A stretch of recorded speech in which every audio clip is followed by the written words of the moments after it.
This is Science Max, Experiments at Large. Science Max! Oh, greetings, Science Maximites. My name is Phil, and I think I might have overdone it with the science. I mean, what's a better use of science than creating a whole bunch of slime? Well, I did, and you know what? It's really cool. Slime. I love slime. It always makes me feel like a mad scientist, but I need a good mad scientist laugh.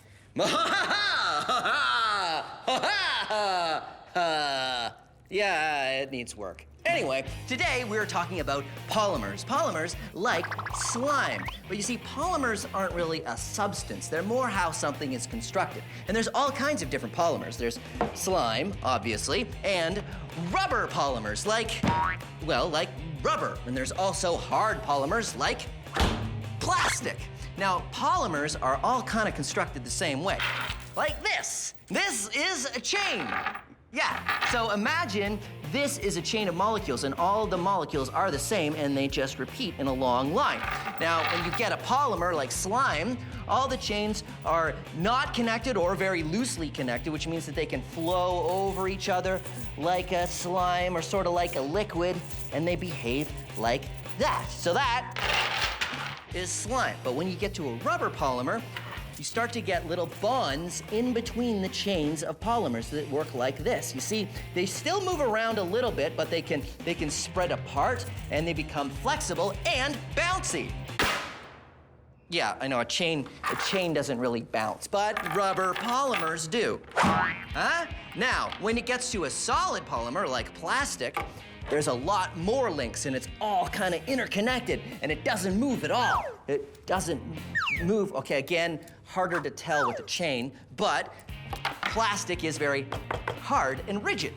So let's dive into the world of polymers and make some slime.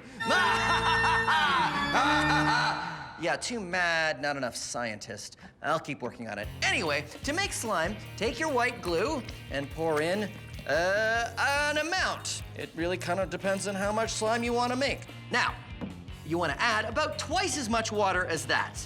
Yeah, somewhere around there. Great. Now we want to put in just a little bit of soap. Maybe there, that's good. And you want to put in your food coloring. I like green. Green seems like the right slime color to me. It's the right appropriate mad scientist kind of slime. And then you want to start mixing that up till you get the right kind of consistency. That means make sure the glue and the water are equally mixed up. Good. And now we're ready to make it an actual slime by bonding the polymers together by adding liquid starch. Very good. And you want to mix it up. When you add the liquid starch, it starts to bond the chains of molecules together, changing it from a liquid to a slime. It's coming along. And there you go, slime. Now, if you want clear slime and not opaque slime, you want to use clear glue and not white glue. But that's basically the recipe. So there you go, slime.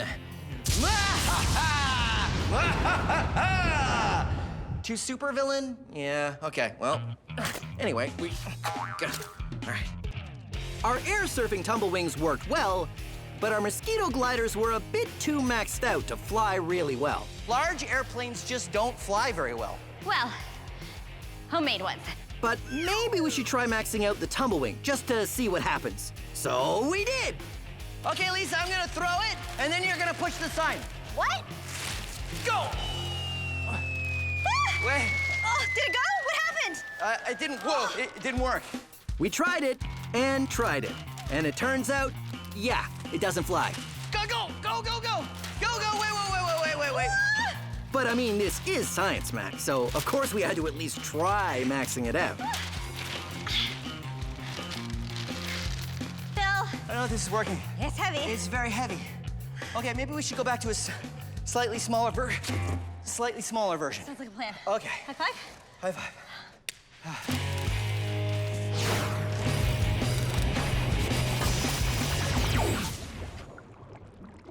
This is a boomerang. Boomerangs are from Australia, and the cool thing about boomerangs is when you throw them, they come back.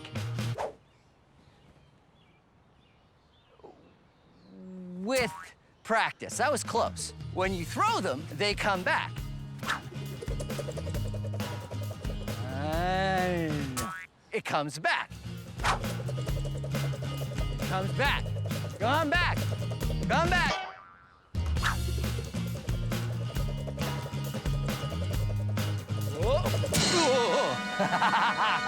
So, why does it come back? Well, if you take a look, it's made of two wings, like airplane wings, but with one important difference. You see, a wing has a shape called an airfoil, and this gives lift. But check it out. The boomerang has one airfoil pointed this way and the other pointed the other way, which means if you spin it in the right direction, each wing will get lift as it rotates.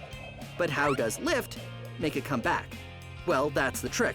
You see, you throw it sideways. The lift from the wings makes it go in a big circle and come back to you. So when you throw a boomerang, this side starts to go this way and it gets a little bit of lift. Then this side gets a little bit more lift, and then this side gets lift, and each time it gets lift, it starts to turn just slightly. So as the boomerang spins, it describes a nice big arc in the sky and comes right back to you.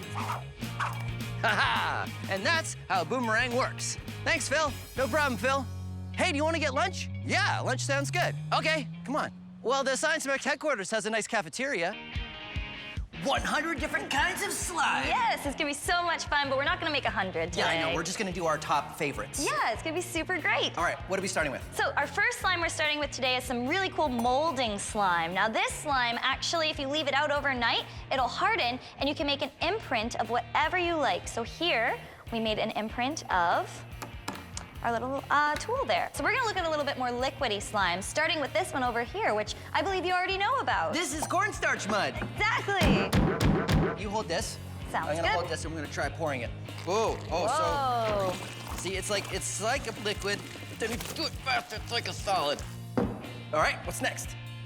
Over here, we have some other really awesome types of slime. So right over here, we have some crunchy slime. Crunchy slime? Exactly. Why is it crunchy? Now it's crunchy because we've actually added a few beads inside of it to make it crunchy.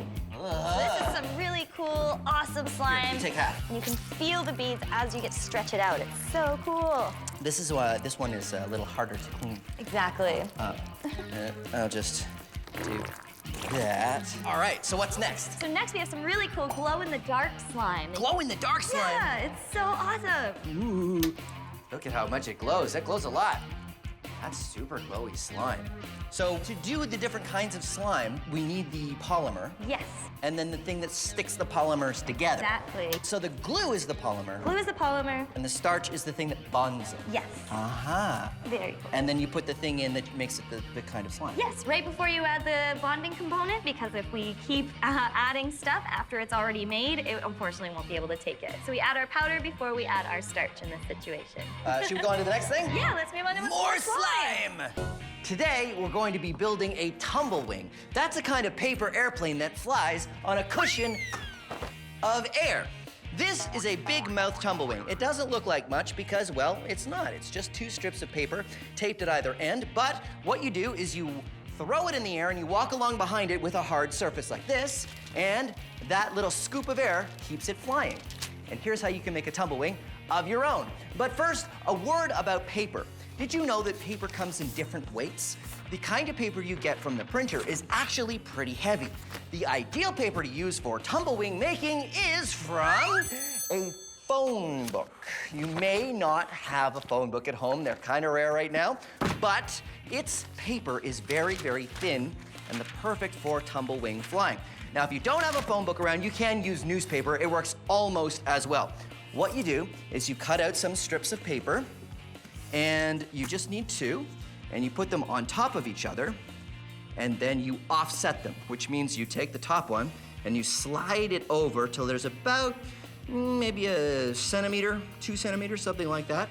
And then you take your handy dandy science tape, which is the same as regular tape, except you use this tape only for science, and you tape the edges very carefully like that, and flip it over to the other side.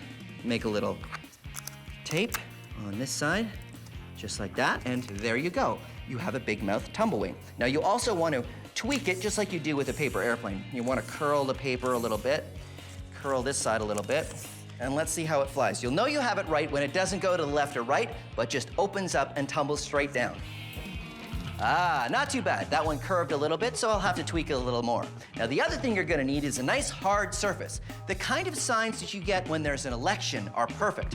I happen to have a few of these sitting around, and they are made of something called corrugated plastic. They're very light, but they're also very hard. So you can use this, but you can also use cardboard if you don't have any of these around. So what you wanna do is get your tumblewing and your hard surface and flip it in the air, get it flying very nicely, and then walk behind it with your board, and a scoop of air will be behind it, and it will fly. But it may look easy when I do it, but that's because I've been practicing quite a bit. So here are some tips for tumblewing flying. Tumblewing flying tips. When flying your tumblewing, you want to be indoors, away from any wind or other kinds of moving air. A long hallway or a big room is best so you don't run out of space. The angle you hold your board is important. Too much tilt or too little and it won't work. Keeping your tumblewing in the air is mostly about the speed that you walk. Too fast and the tumblewing will go over the top. Too slow and it'll fall. Finally, practice, practice, practice. Sarah and I are looking at different recipes for slime. All right, what do we got here? So over here we have some amazing foamy slime, which has so many ingredients in it. Here, watch what happens when we start pulling it out. Ooh, wow. So it's like, Super stretchy and super fluffy. here, that's great. Okay, now you gotta hold yours. You gotta hold this end. Okay, and then take some more. And then we take that. And then, yeah. It gets thinner and thinner and it becomes more and more lines of foamy slime. Yeah. And the last kind of slime we made today is some classic flubber slime. Ooh. So much fun. Now, why do you think it's called, is it flubber slime because is it really a slime? It is a slime, yeah. It's super fun and it's super stretchy. Oh, okay, I get it. Look at that. And it's sort of like a little bit like gelatin. It is almost like gelatin. Here, you can have some. There you go. Whoa. Ah, whoa. All right, so Sarah, now what we need to decide is how we're gonna max it out. Right. Like, should we just get a lot of slime? That sounds like a really good idea, but we are gonna need something to put it in because we can't just have slime all over the floor. Okay, you're right. So we'll get some sort of container thing. Yeah. And we'll see how much slime we can make, and then we'll just play with it and see what happens. Sounds good. And yeah, we will experiment because it's science. Yeah. Okay, high five. Careful high five so we don't splatter. Okay, good. Okay, let's go. This is Right. Oh, yeah! Whoa, friction! Yeah, friction! Yeah! Yeah, friction! But we soon realized it'd be pretty hard to measure how much friction there was. You know how hard you were pushing? I had no idea how hard I was pushing. A lot, but that doesn't really help in science terms. So Exactly. what do we do? Well, with your first experiment, you used a ramp. Could we maybe put a ramp up in here? In here? In here, yeah. I guess. Then we can measure also how far we go so we know how much friction is being used. Right, so we have our control, and then we have all the, just like the blocks. Exactly, just like the block. Okay, great. So we'll get the ramp, we'll get a bunch of wood, Yes. we'll get some tools. Yeah. Sounds good. Sarah and I are maxing out a friction ramp. Step 1, make a giant ramp. There, are we done? Great, I think so. We're done. But it proved a bit hard to lift up to the second floor. Fortunately, Sarah had an idea. Maybe we could use this crane. We use the crane! Oh, yeah, I've got a 5-ton crane at Science Max headquarters. Good thinking, Sarah. So we rigged it up and tried it out. The bonus was we could make the ramp any angle we wanted. Okay, time to get my helmet, because don't go any higher than that, because I don't have my helmet. And then we will start sliding down. All Friction right, ramp! friction. I got on the slide and Sarah lifted it up until I started moving. Ah! Friction ramp! And that allowed us to record our results. We're at 2 meters. 2 meters! meters. Recorded. First recording done, All now we right. switch it up. We tried it again with Sarah on the slide to see if she slid at the same height. And she did. Yeah. Now we have a way to record the results. The plastic sled went down the ramp at this height. Things with more friction will mean the mark is higher, and less friction will mean the mark is lower. So then, we tried it with Cardboard! Cardboard! What did we get? And it was? A little over 2 meters. Meaning? Cardboard is a little bit less slippy than the plastic of the sled. All right. Ready for carpet sled? Good to go. Here we go. Oh, past 2 meters. Oh, almost 3. Here we go. Carpet had even more. Oh my gosh, we're going to the side. Whoa! That was so cool. That was exactly 3. Then we tried foam. Coming up on 2 meters. All right, coming up to 3. It won't go up any higher. And just like the wood block, the foam didn't slide at all. What if I like do this and then I slide?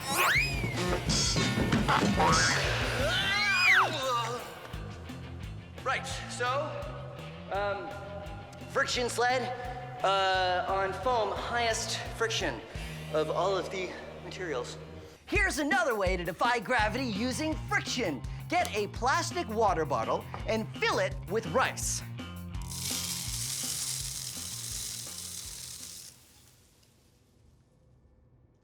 Take 2. So get a plastic water bottle and fill it with rice using a funnel.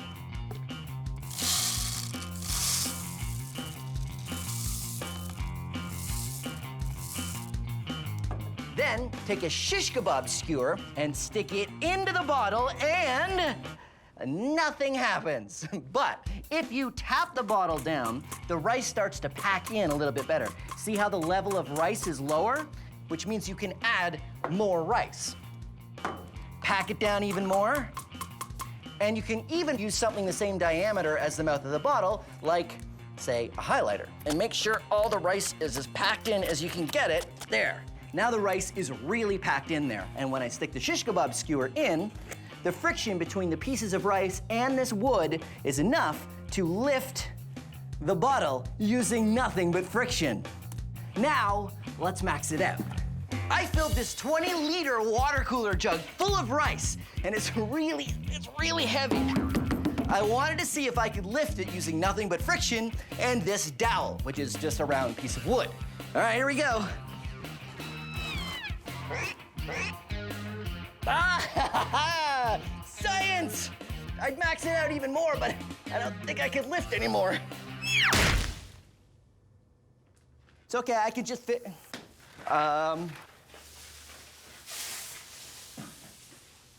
So should we spin it? Yeah, let's spin it. Let's see if we can get it to work. Hey, okay. Spin. We're gonna let go. In 3. Wait. I can't get it. 1. Wait. Okay. Okay, not fast enough. We need something to help us get it spinning faster. Maybe a rope? A rope, yeah. Wrap a rope That around was it my like the- idea too, a rope, because the small one uses a rope. Yes. Okay. Okay, I'll go grab a rope. So, wrapping the rope up. I'll let you wrap the rope Okay. up. I'll get my holder back on top. Spin it counterclockwise. We attach the rope and wind it up. You wanna make it super clean. This is some of the best coiled rope I've ever seen. I'm gonna pull the rope. You're gonna hold on to it, but I can't pull really hard because you won't be able to hold it up. Because we don't have to pull hard, we just have to get it going fast. Yes. Silita keeps her hand on the block at the top, and I pull. Ready? Wait a minute, we'll get all the way. Oh. Whoa! Spinning a lot better than I thought it would. It's still spinning, but it's wobbling. Oh, careful. Oh, there it goes.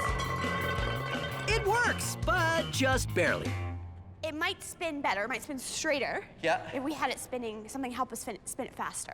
Yes, faster with more power. With more power. This is a bike tire. It's pretty light, but I still can't hold it from the end of the pole like this with one hand. Nope.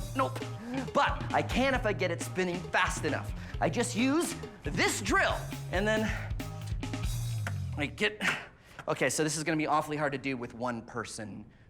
Oh, this is the perfect opportunity to use the Trevor button. Trevor button. Hey, Trevor from the Science Max build team. What are you doing?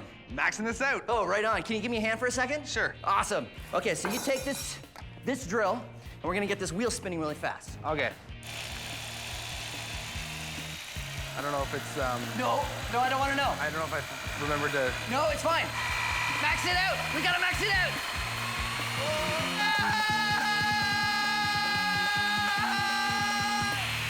So, because it's spinning, I can hold this heavy weight in the air.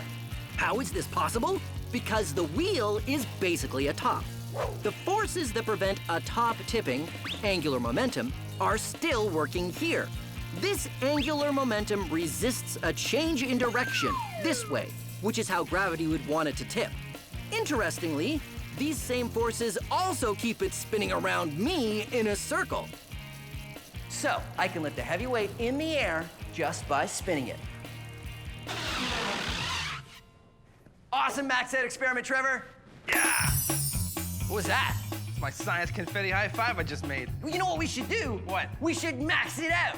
Yeah, we can make a giant one and then a whole bunch of confetti in it, and then people like jump up and do more confetti that would come out, right? And then so what would happen is there would be all this Trevor? Silita and I got our maxed out spinning top to work pretty well. The only thing left to do was to ride it.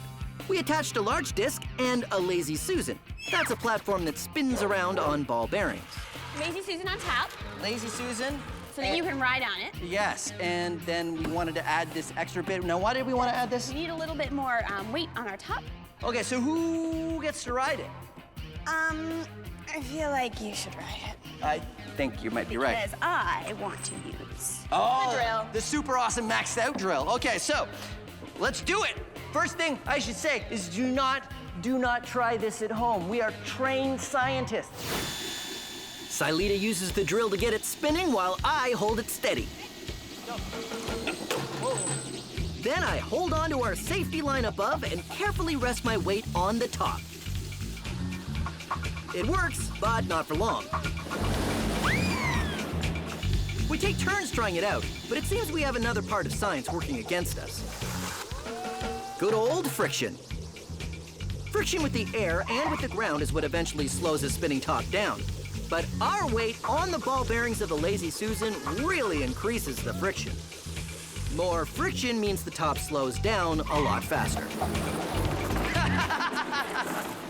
Whoa! That was pretty cool. It was kind of terrifying, right? Yeah. Good old Newton's first law kept the top spinning, angular momentum kept it from falling over, and friction slowed it back down. The forces were always the same, no matter if it was a little top, a maxed out top, or a rideable one. Yeah! Whoa! There you go. Nice, Max. Experiments at large, giant spinning top. That's as large a spinning top as I think you. I think in the entire world. Let's do it again. Yeah! This is hydrophobic coating. Hydrophobic literally means afraid of water, but it's not actually afraid of water. The chemistry of a hydrophobic coating prevents water molecules from penetrating anything you spray it on. You can get this stuff at the hardware store, and if you want, be science maximites and get an adult and think of the coolest thing you could spray with hydrophobic coating. I like to use things that do not go well when you put them in water, like tissue. Yeah, doesn't look great when it gets wet. Here's a tissue coated in hydrophobic coating. Huh? Weird. Or it works the same with a paper towel. Paper towel in water, paper towel covered in hydrophobic coating, stays dry. Or how about a dinner roll? Dinner rolls really don't like water. See? Gross. But a dinner roll coated in hydrophobic coating? Weird. Just don't eat it.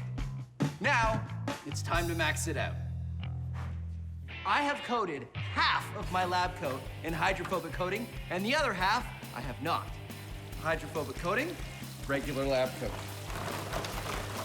Half of me is wet, and half of me is dry. What's more, half of my outfit ended up being wet and half dry because the lab coat was protecting my outfit from getting wet. Now it's time to max it out even more. We have coated my entire outfit in hydrophobic spray. My shirt, my pants, and my lab coat.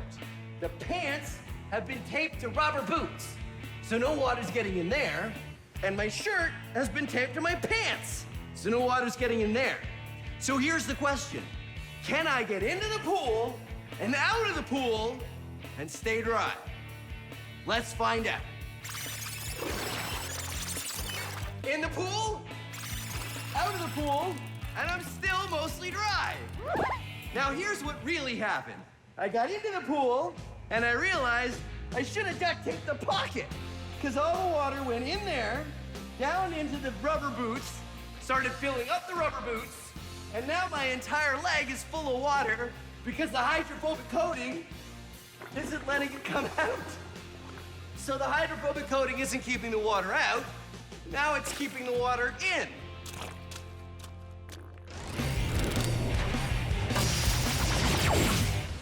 Let's take a closer look at Newton's third law. Newton's third law. For every action, there is an equal and opposite reaction. Okay. All right, let's watch it back. When the sign hits me, I exert a force on the sign in the opposite direction. That makes the sign stop moving. It also exerts an equal force on me, causing me to fly off in this direction. Now, if I was to push this sign, I'm not only pushing the sign this way, but my feet are pushing against the ground in the opposite direction.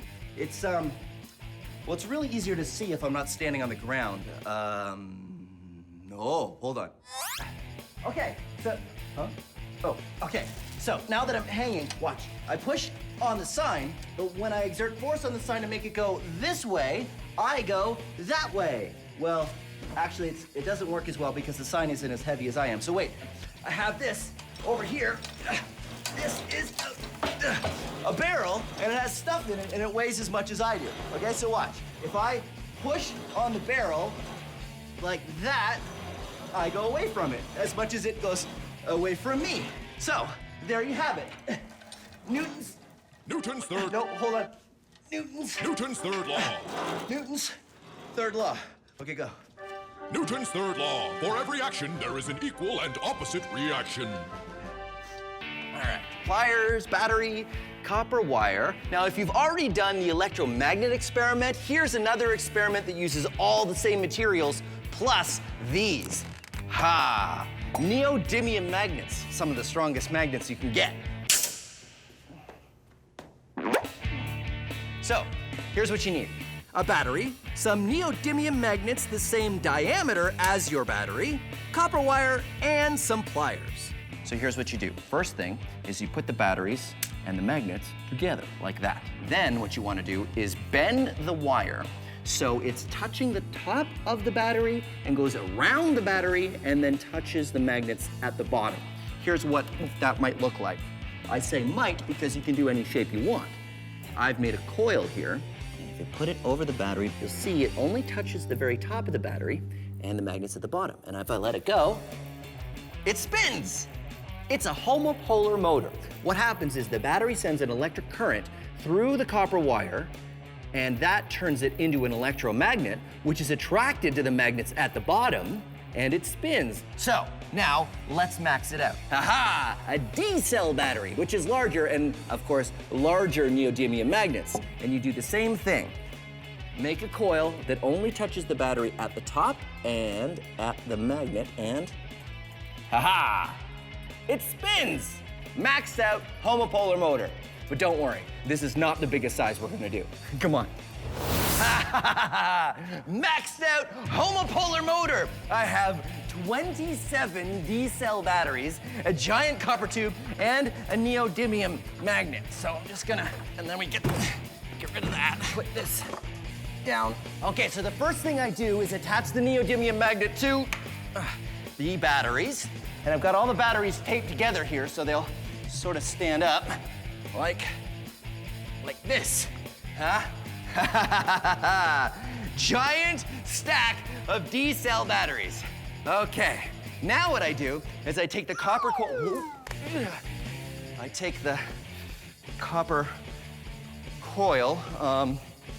need to get, okay, hold on. I got this. I just need to get the copper coil there. I did it. Okay, so I take the copper and I put it on top of the D-cell batteries like this, and then I let it go. Let it go. Nope, whoa. Homopolar motor. Okay, so that didn't work. But that's okay. I like it when it doesn't work, because that's science. It's not science if it works perfectly every time. I mean, you gotta have some room for improvement. Phil's weight on 2 toilet paper rolls.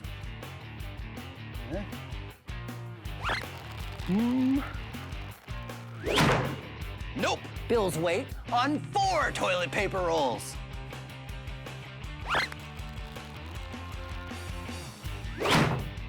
Nope. Bill's weight on 6 toilet paper rolls.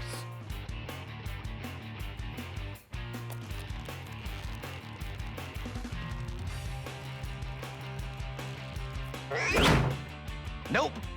Bill's weight on 10 toilet paper rolls.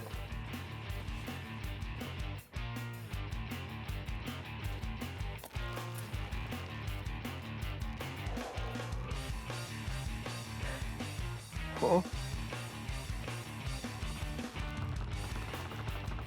Ha! Ha ha! Phil's weight can be supported by 10 toilet paper rolls. But what if Phil jumps? Ha ha ha ha ha! Didn't really work. Today, we're taking a closer look at chemistry. Ooh. Chemistry is the science of atoms and molecules, the things that make up all matter, and how they interact with each other. Take, for example, this glow stick. Actually, don't take it, because I kind of need it. The glow stick doesn't glow until you... The glow stick doesn't glow until you break the barrier and mix the 2 chemicals, and they start to glow. Huh? Pretty cool, huh? Chemistry. Now, the chemical reaction we're looking at today is the old vinegar and baking soda volcano. But this reaction doesn't have anything to do with volcanoes. It's chemistry. Now, this experiment is totally safe, but I do recommend you get an adult's permission before you do it because it's very messy. Yeah.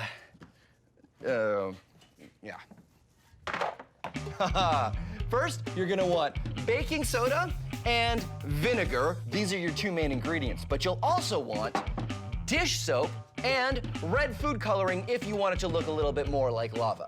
Now, I like to mix the baking soda, red food coloring, and dish soap together with a little warm water, so all you have to do is add the vinegar. And when you do, this is what happens.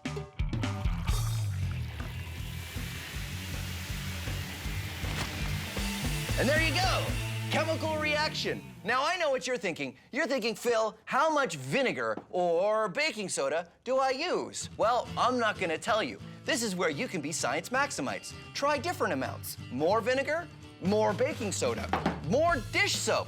Who knows? Write down the amounts each time you use it and find out what amounts work best. That's called science.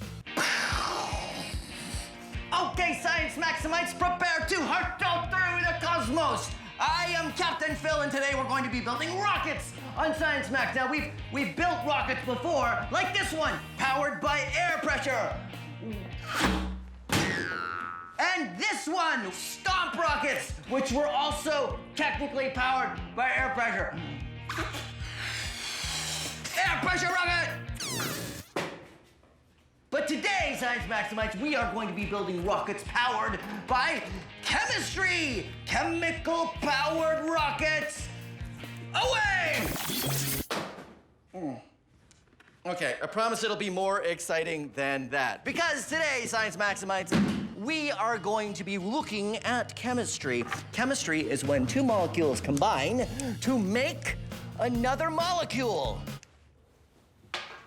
Like magic, ooh. So let's take a look at what will be powering our chemical rocket. This, it's an antacid tablet. When you put an antacid tablet in water, it makes little bubbles of carbon dioxide gas. This happens because of a reaction between 2 kinds of molecules called acids and bases. Like vinegar and baking soda, but all contained in a small package that won't start working until you put it in water. If we contain the reaction, the carbon dioxide gas builds up and creates pressure. High five for science. All right, so let's look at our chemical-powered rocket.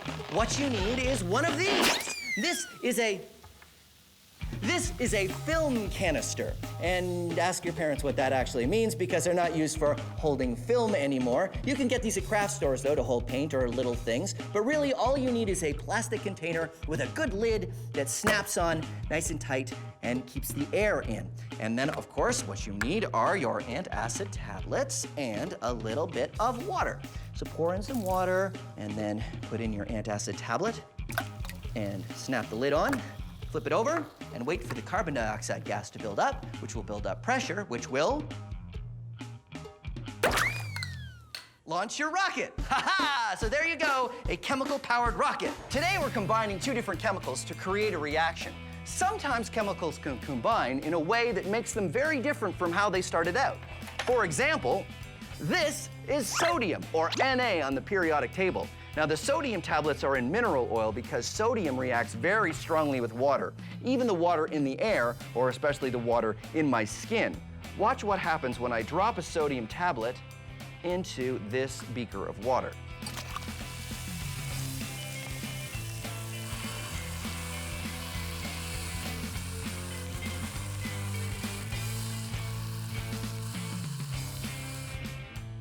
Very cool and very dangerous.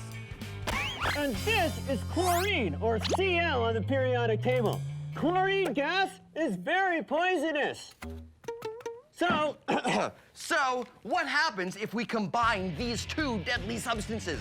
Do we create some sort of super poison? Something more deadly than anything else known to science that causes fear and chaos in chemistry labs all over the land? No, we create salt. Good old normal table salt. These two substances combine to make NaCl, salt. Something completely and totally safe. Chemistry. Now it is time to talk about an amazing natural polymer. It is hagfish slime? Ugh. Well, hagfish, that's probably just an unfortunate name for the fish. I'm sure the fish itself doesn't. Ugh. Okay, so hagfish makes slime, apparently. When a hagfish is attacked by something that wants to eat it, like a shark or an eel, it secretes a tiny bit of a natural polymer. That's this little white bit right here at the end of this test tube. Now, it doesn't look like much right now, but it reacts with seawater. Watch this. Hagfish slime is very interesting to scientists because you start with just a tiny little bit and add seawater, and suddenly you have a lot of slime. Whoa. This stuff is actually pretty cool. Hagfish slime is a natural polymer. It's made just the same as the other polymers out of long chains of molecules, but it's naturally produced by a living organism. And because it's naturally produced, that means it's biodegradable. Hagfish slime. It's pretty cool after all.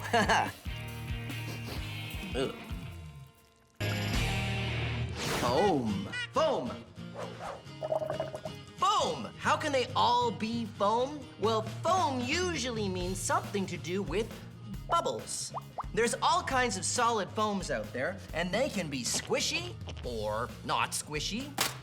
And they're usually light.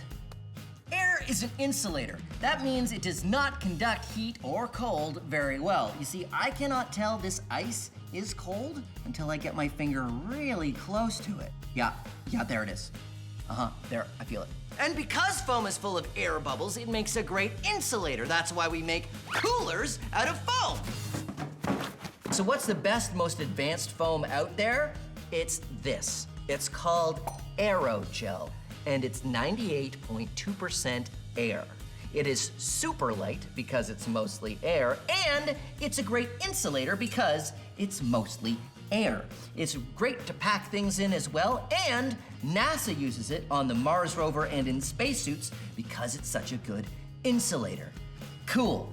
Or not cool because, you know, it's an insulator, so it would protect from the cool.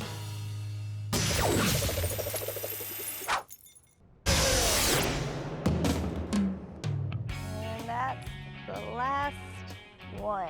Lisa and I are maxing out our chemical-powered rocket, not by making it bigger, but by making more of them. How many more? 400 caps all glued down, 400 antacid tablets, or part of, Yep. all glued down, and they're glued on this fancy-pantsy spinning surface. So we rotate this part upside down. We fill each container with a little water and snap it on underneath. This way, the antacid tablet and the water don't mix until we flip it back over. It also allows us time to snap them all on. Okay, ready? Ready. All right, 400 containers. Here we go. Let's do it. Once we flip the board back over, the reaction started taking place, building up carbon dioxide gas and increasing the pressure until... What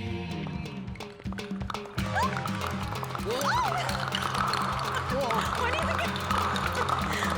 Oh, yeah. Oh, yeah. Oh my goodness! It's good luck if you catch one.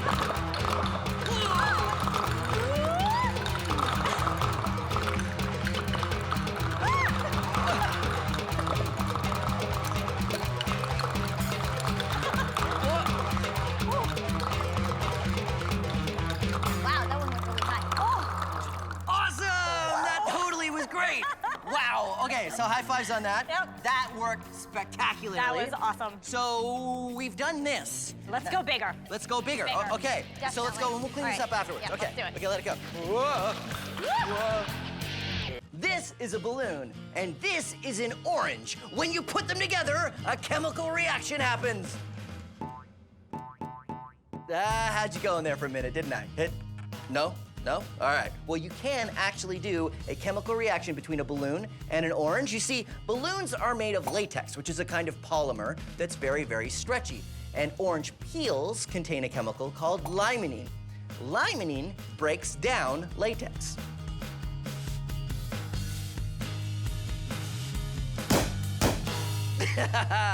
So, we have 3 questions. The first is, why does this happen? Well, like I said, it's all chemistry. You see, balloons are made of polymers, chains of molecules held together by chemical bonds. A limonene molecule attacks those bonds. Nom nom nom, nom nom nom, nom nom nom, delicious. And breaks it. That separates the polymers, and that pops the balloon. But remember, it only works with natural latex. So make sure you're using natural latex balloons.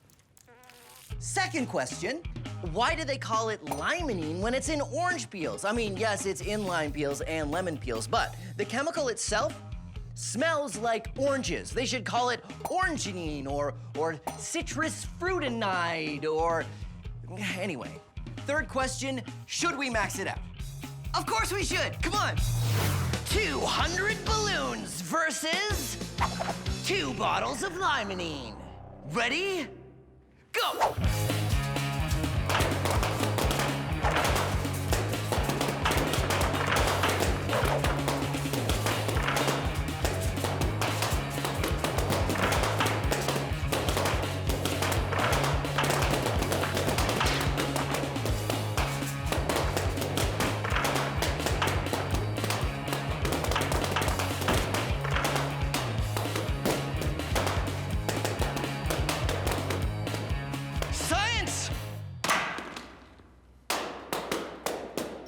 Greetings, Science Maximites. My name is Phil, and this is Science Max Experiments at Large. Today, we're going to be looking at earthquakes. Earthquakes! Huh. Today, we're going to be looking at how to build something. That was supposed to happen earlier. Today, we're going to be looking at how to build something that stands up to the shaking of an earthquake.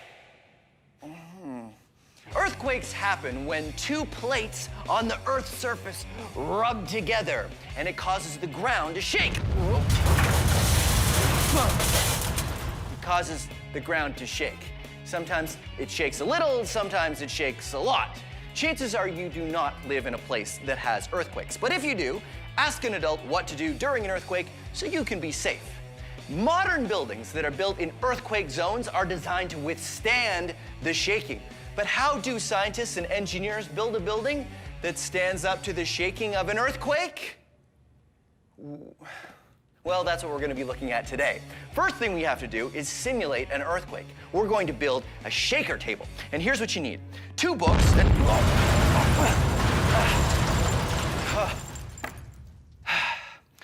2 books, 4 elastic bands, and 4 rubber balls. Oh, wait. Okay.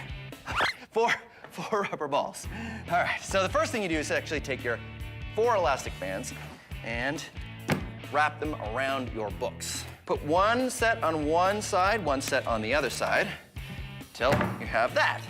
Then you take your 4 balls and you stick them in between the books in the middle-ish area. But you don't want to have them too close to the edges. And now 2 at the back. And ta-da! You've made your own shaker table. What are you shaking, you ask? I will show you. You build a tower.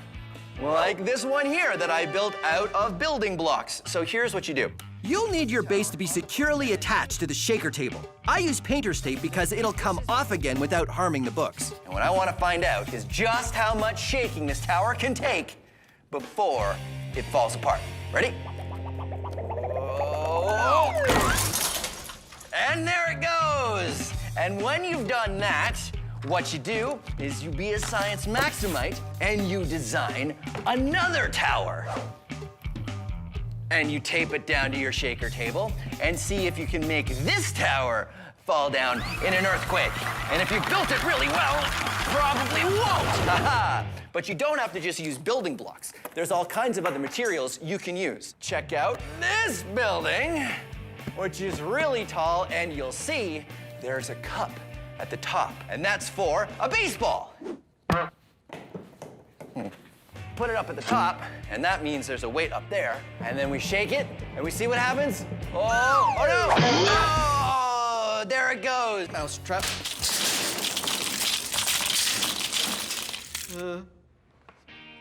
Like I said, we are going to be using mousetraps. Mousetraps as a form of propulsion. That's the force that makes things go, and we are going to be making a boat go. And what is the thing that's going to make this boat go? A mouse.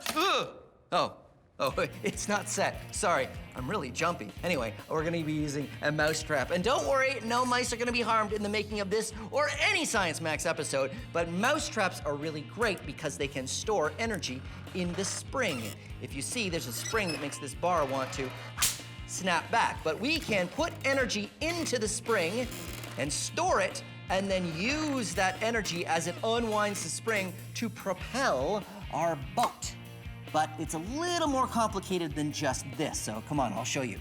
What we're gonna do is build this. This is the mousetrap boat, and it works like this. I've got the mousetrap, and it's attached to a long arm. That arm has a string on it, and it goes around the paddle wheel, and as the mousetrap unwinds, the paddle wheel spins like that, which pushes the boat forward. Now, it looks kind of complicated, but it's actually quite simple to make, and here's what you need. My mousetrap boat is made with styrofoam, craft sticks, and elastics.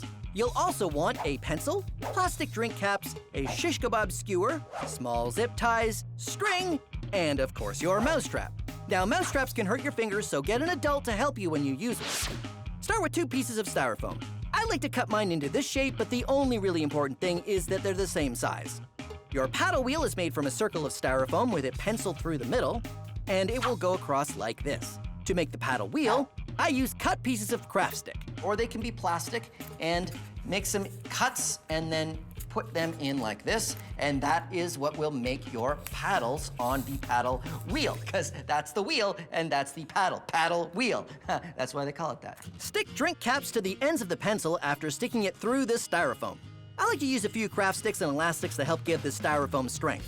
Next is the mousetrap, which you want to glue down to a frame of 4 craft sticks. Attach the frame to the boat with elastics, then attach the shish kebab skewer or a pencil to the mousetrap with zip ties. I like to put some craft sticks on the end to make it easier to tie the string to it. Wrap the other end around the paddle wheel pencil, and remember you need enough string so that your stick can lie flat. Okay, let's try it out. Wind up the paddle wheel. This will be a little hard as the spring will pull back, but that's where you're storing the energy.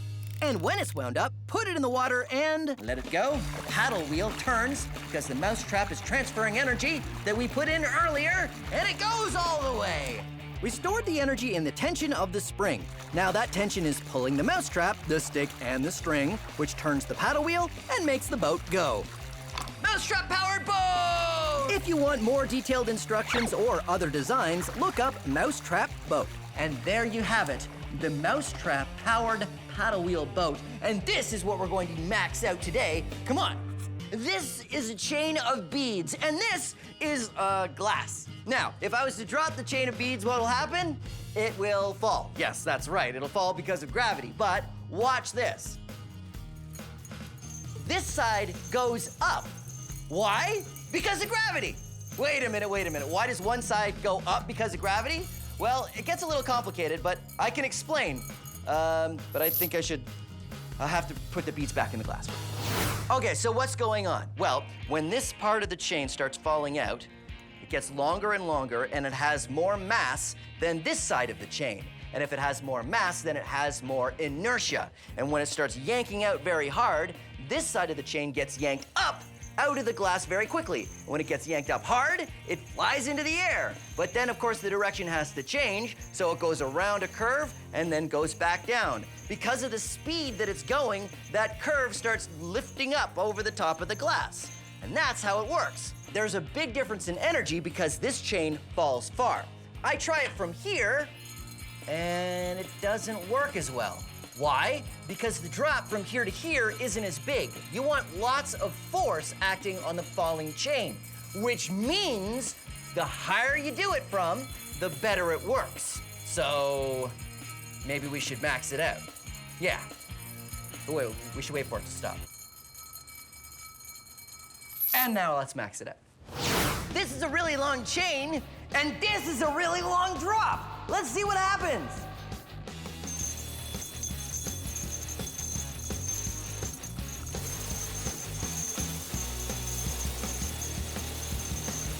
Whoa! Look at that! Whoa! Super maxed out! Science! Hey, Science Maximites,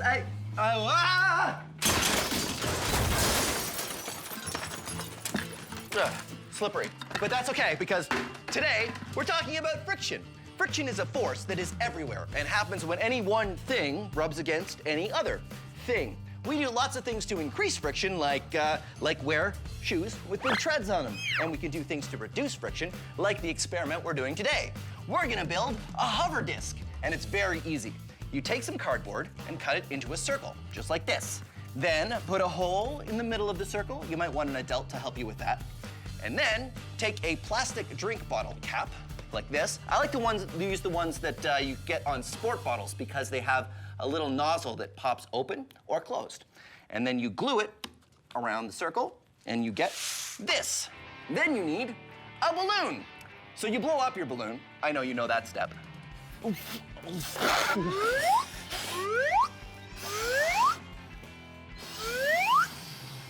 And then twist the balloon so it doesn't get away from you.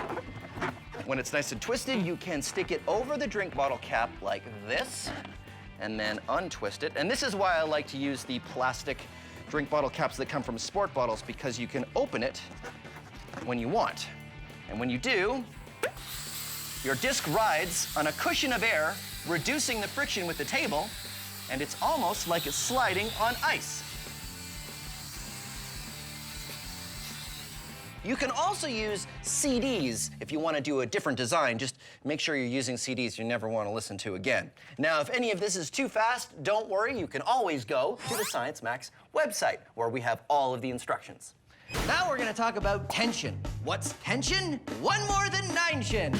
Get it? Because tension and nine, that's, okay, tension is the force that we usually talk about when we think about pulling a rope or a chain or something like that, because you know the old expression, you can't push a rope.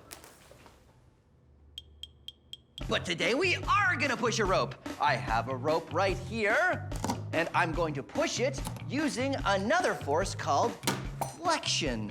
I've got some pieces of plastic here, and they bend or flex. And when they do, they want to spring back. But I'm going to prevent them from springing back by putting them in between these knots. And look, the rope now stays up. And I take another piece, and I stick it on this knot, and then I bend it all the way. This is not terrifying. Really, it's not terrifying at all. Okay, good. And then I take this piece, and I put it here, and I bend it around, and so now we have a rope that's being pushed, and we're defying gravity, and we're making a cool art sculpture. All right, one more here. Ooh, okay, here we go. And flexing. And whoa. Ha-ha! There you go. I've pushed a rope, defied gravity, and made a cool art sculpture. Okay, well, I guess technically I haven't really pushed the rope because we're still pulling from each knot. And I guess I haven't really defied gravity because that one's sitting on the table and all the others are sitting on top of that. But you can't argue that I made a cool art sculpture. Ha-ha! Art! I mean, science. As you may have already guessed, today is about friction, and here's a really easy friction experiment you can do at home. All you need is a piece of wood. You don't need the frame, and you don't have to do anything fancy to it. Just put one end up on a couch or a coffee table and make a nice ramp. Then you want something to slide down that ramp, and I like to use a piece of wood. Now check it out.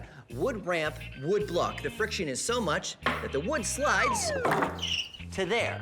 Now what I like to do is take a little flag and mark the results. Recording the results is good science. Now here's where it gets fun. Get another surface and attach it to the wood, like carpet and wood. Let's see how far this goes. Not as good. All right, record the results. Cardboard. Ooh, nicely done, cardboard. Foam.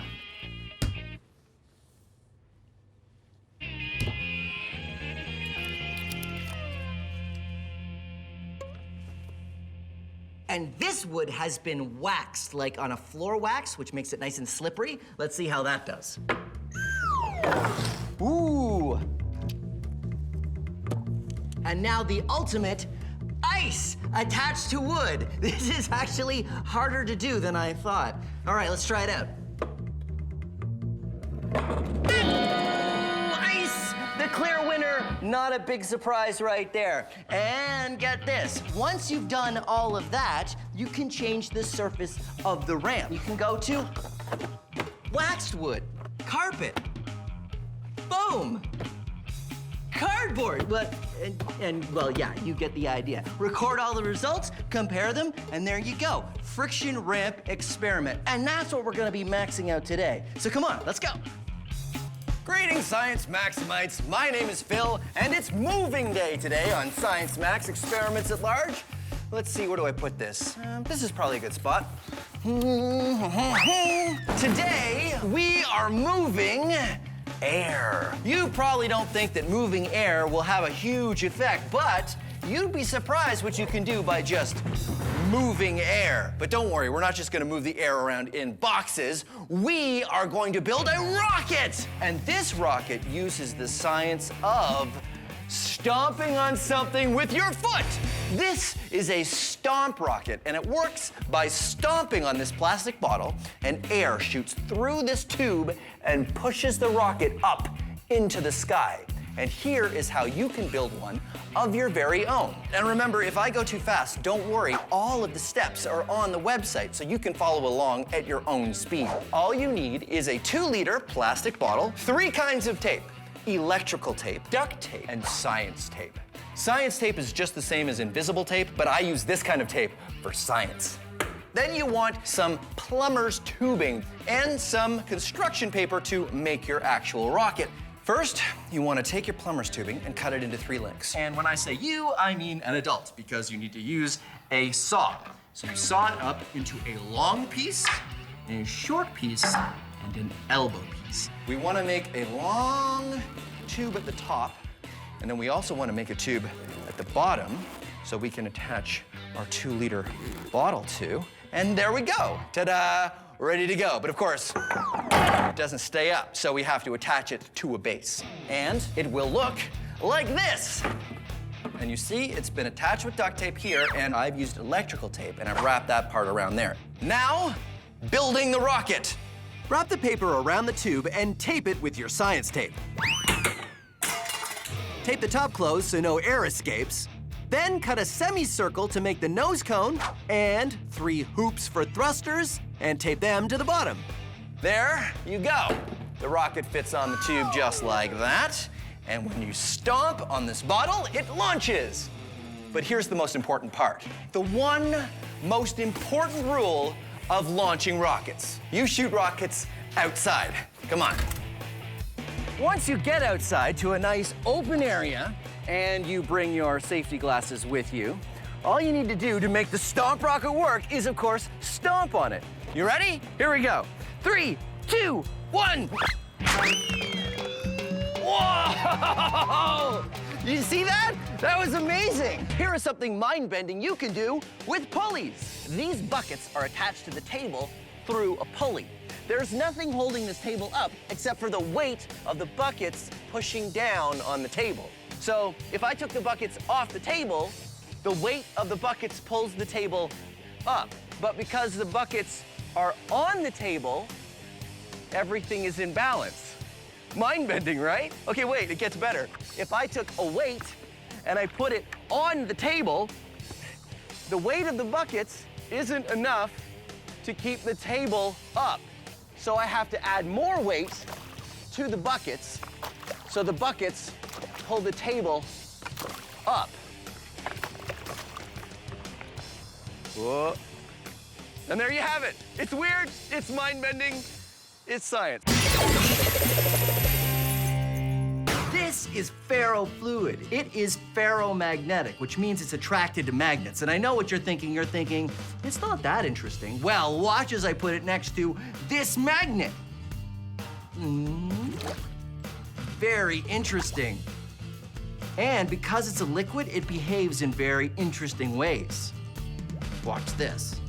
Unlike most things ferromagnetic, like paper clips or iron filings, ferrofluid is a liquid, which means it behaves in a unique way. The spikes it creates are following the magnetic field lines of the magnet. You can see the magnetic field in 3D. It's even more impressive when we max it out. This is ferrofluid outside of a glass jar. Now, it's sitting in a pool around this electromagnet. And this is a dial which I can use to change the voltage of the electromagnet, making the magnet stronger. Watch this. Changing the current going to the spiral in the middle turns it into a magnet.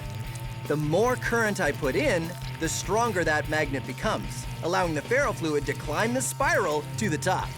And remember, even though it looks all spiky, it's still a liquid. I will demonstrate with my plastic spoon.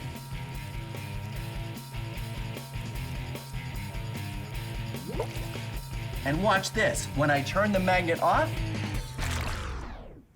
it stops being spiky. Turn it on. Turn it off. Science. The Wizard Academy. All you have to do is demonstrate true magic. And you will be granted entry. Well, Fuzzix, who is the next applicant for the Wizard Academy? Overwhelmo. Indeed, it is I, Overwhelmo. And prepare to be overwhelmed. Would you be flabbergastified if I balanced this coin on its end? Not really, no. But would you be impressed if I was to balance this coin on top of this coin? Possibly. Prepare to be flustered and stupefied. Stupeflustered as I balance 3 coins on their ends on top of this glass. Well, that certainly would seem like magic. Let us see. Okay. No pressure, Overwhelmo. You can do this. And now, I say, a magic word. A magic word! Ha ha ha ha! And now you must let me into your academy. Wait. What's under the cloth? What cloth? This cloth? Nothing! Oh! Is that a magnet? This? No! The pull of the magnet is what's keeping those coins up. The magnet is just strong enough to keep the coins from falling. No! This is set dressing. It's just... It was a good trick, but it's science, not magic. Well, yes. And you will see! You will see! I will be back! Overwhelmo will return! And I will do such magic that you will need extra socks. Because I will knock them off! With my magic, you will need at least 2 pairs of socks, maybe 3 pairs of socks. We can still see you. No, you can't!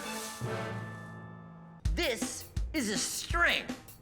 You can pull a string, but you can't push a string. Well, you can. You can push a string. You really can. Okay, quit it. Quit it. This little contraption works sort of like a baseball pitching machine, but in miniature. See, there are 2 motors here, and the wheels spin together to shoot things out this way. Things like this craft stick. Watch this. Whoa! Let's watch that again. Whoa! But now, watch as I put a large loop of string through. What? Pushing string. How does this happen? Hello? I don't suppose it's the Magnus effect? No, it's not the Magnus effect. No, it's all right. I'll be in my lair if you need me. Okay, right. Bye. Right. Where was I? I believe you were at, the reason why this works is... Right. Pushing string. How does this happen? It's all because of inertia. Check it out. The wheels are pushing the string through fast. It's got some weight and it's got some speed, which means it has some inertia. So when it goes this way, it wants to keep going this way. But it goes all the way to the end, and then, because it's a loop, it gets sucked back in this way, which means all of this inertia, you can sort of overcome gravity. Pushing string. Science. Whoa. This is a Prince Rupert's drop. It's a piece of glass that has a long snaky tail and a bulb at one end. So what's so interesting about a glass tadpole? Well, I'll show you. And remember, this is just glass.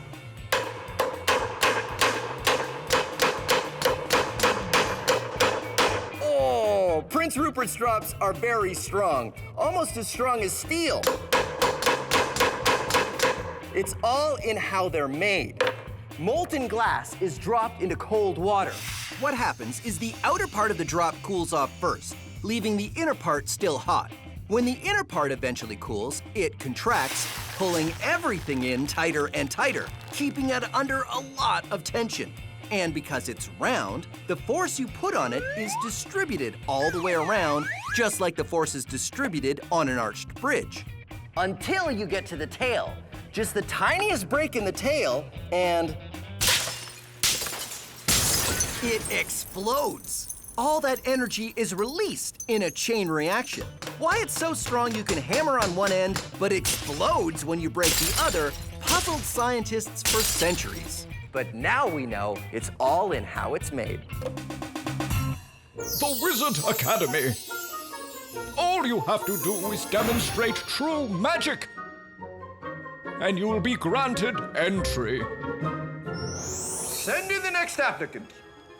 Okay, don't let them see you. Don't let them see you. Okay, magic smoke, and here we go. Big entrance. Behold, it is I, Overwhelmo. You again. I only have to demonstrate magic one time, and you have to let me into the Wizard Academy. And last time does not count. So prepare for your mind to be boggled and your eyes to also be boggled, because I shall do a trick. I will just get to it. Here is a book, behold! And now, feast your stupefaction as I produce another book, ha-ha! And then 2 or 3 more times, behold, that's good. Behold! And now, look upon the wonderment as I stack these books on top of each other like this. And now, feast more stupefaction as I cleverly move the books off the table. And now comes the magic word. Now, I say the magic word. The magic word! And behold, the book is levitating. It is completely off the table. I have done it! Magic! No.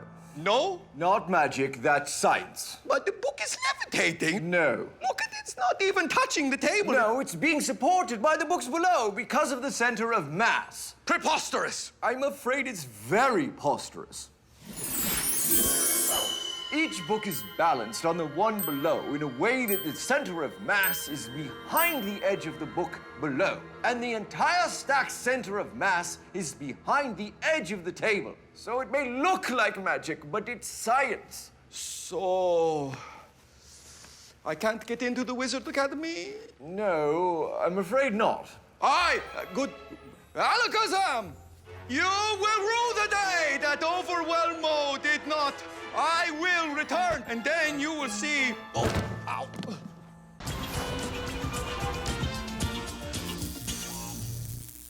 That's good, Ramona. Put it in the background. Put the sign in the background. Yeah, in the BG. I love the BG. Chemicals, chemicals, chemicals, chemicals, chemicals. What are chemicals? Are they things you have in a lab in a jar that say chemical on them? Well, yes. But if that's all you think chemicals are, then you need to know your chemicals. Turns out the stuff in the jar is a chemical, but the jar itself also made of chemicals. The table I'm putting it on, made of chemicals. My lunch, chemicals. Roller skate, chemicals. My jacket, chemicals. This guitar, chemicals. My shoe, chemicals. This watch, chemicals. This fish, chemicals. Chemicals. Chemicals. Chemicals. Chemicals. Me, chemicals. You, chemicals. Ramona, chemicals. No, I said your chemicals. Never mind. This is it. The periodic table of the elements. All matter in the universe is made up of these pure elements. They go together in different ways to make up everything. All matter. Think of it like building blocks. These little atoms are some of the elements on this periodic table. You got 1 oxygen, 2 hydrogen, bam, you got a water molecule. 1 carbon, 2 oxygen, hey, it's carbon dioxide. 2 carbon, 2 oxygen, 4 hydrogen, skadoosh, vinegar. 1 sodium, 1 chlorine, hey, that's salt. All matter in the universe is just the stuff on here combining into these. And now, you know your chemicals. Sugar. Here is an experiment you can do at home with friction. This is a toy boat. Yes, you guessed that right. And this is a wooden plank. Correct, that's 2 for 2. I put the boat on the ramp and watch what happens. Nothing! The reason why is because the friction between the boat and the ramp is enough to counteract the force of gravity trying to pull it down. But watch what happens if I raise the ramp to the right height, the boat slides down because the friction isn't enough and gravity pulls it down. But when we change surfaces to this carpet, let's see what happens. Same angle, I can raise it higher, higher, higher, because there's more friction between the carpet and the boat than there was between the wood and the boat. Here's another fun way you can play with elastic force. Take a milk carton. I prefer Science Max Milk because it's the creamiest. 2% cream, 100% science. Wrap some elastic bands around it with some popsicle sticks on the bottom, sort of like feet. Then take some clamshell packaging, which wraps just about anything you buy nowadays, and cut out a square or a rectangle. Then wrap some tape around that square with an elastic in it, and put the elastic on the feet of your milk carton. Then wind it around and make sure you go backwards so your paddle wheel boat will go forwards when you put it in the water.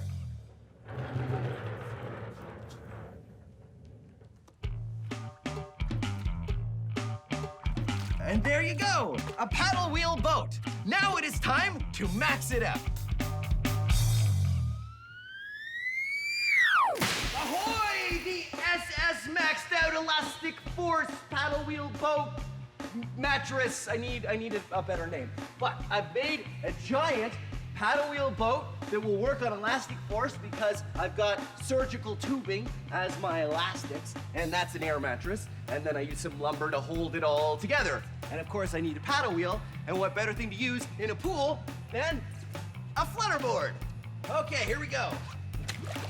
So normally you're not allowed to wear your clothes and your shoes in the pool, but I got special permission because of science. Besides, I'm not worried at all, so I didn't wear my swimming outfit because I figure I can totally do this entire experiment without even getting wet. That is how confident I am.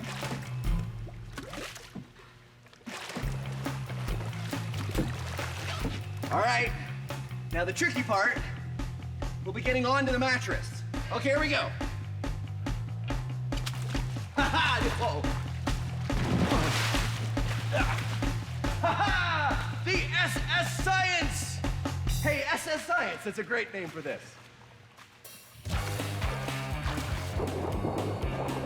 Look, it works great, and I managed to stay totally dry. Huh? Well, almost. Whoa, whoa, whoa. Haha, you thought I was gonna fall in the pool, but I didn't. Uh-oh. My flutterboard has stopped moving, and I'm in the middle of the pool. Almost. Yeah. Didn't think this through. No. No. No. No, that's not going to work. Maybe I'll wait. Moving air is a lot of fun, especially if you use one of these, a Vortex cannon. They're pretty impressive and they use some pretty amazing science. I'll show you how to build one. It's pretty simple. All you need is a plastic cup, you want a balloon, something round, an elastic, scissors or a craft knife, and a pen. Here's what you do. Take your balloon and cut it just where it gets wide. You take the mouth of the cup right there, and you have to stretch the balloon over the top. And then you want to put an elastic around it, keep it in place. And this now is a surface on the top, and that's what you're going to use to pull back and create your burst of air. But of course the air's not going to go anywhere until you make a hole in the bottom. So here's what you do. You take your round thing and draw a circle, and take your craft knife or a scissors and an adult and get them to help you cut out a hole. And when you pull back on the balloon, a burst of air comes through the hole. But the air has an interesting shape. Now I know what you're thinking. You're thinking, Phil, air is invisible. You can't tell what shape it is. Well, I can show you. Come on.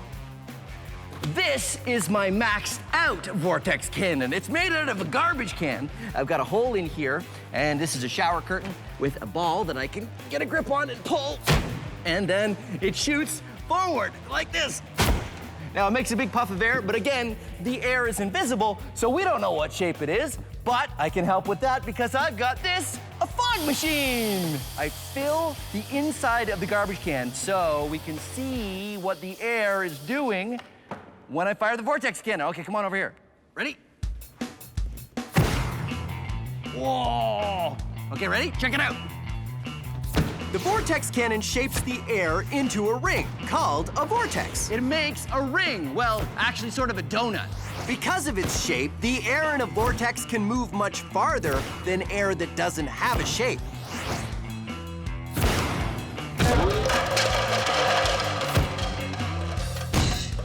Vortex cannon. Air that has a shape goes a lot further than air that doesn't have a shape. And it's also way more fun. Woohoo! All right, Talina, you ready? Yep. You're gonna pour all your baking soda in the fish tank, and I'm gonna pour the vinegar into this bucket, because you don't wanna pour them together right away. Okay, you ready? Yep. Okay, go for it. When you're doing your PhD in chemistry, do you get to do stuff like this? Yeah. Really? Got to do a lot of fun reactions in the lab. Oh, I'm jealous. Have you ever done this much vinegar and baking soda in one time? I can't say I ever have. There you go. That's what I like to hear. I already put the soap in the bucket so it would mix with the vinegar when I poured it in. Are you done your baking soda already? I am. I'll pour faster. Oh, faster. It smells vinegary. It smells vinegar. It makes me want French fries. Okay, Talini, you take this very full bucket of vinegar and dish soap. Thank you. I will take this one. Uh-oh, we still have our third bucket. Okay, I'll do these both at the same time. Okay, ready? On the count of 3. 1, 2, 3. Whoa! Whoa! Whoa! Wow. Okay. That's awesome. So the one thing it didn't do, it didn't shoot up in the air though. Yeah, it's because the top is quite open, so you would need to constrict it to get it to shoot up.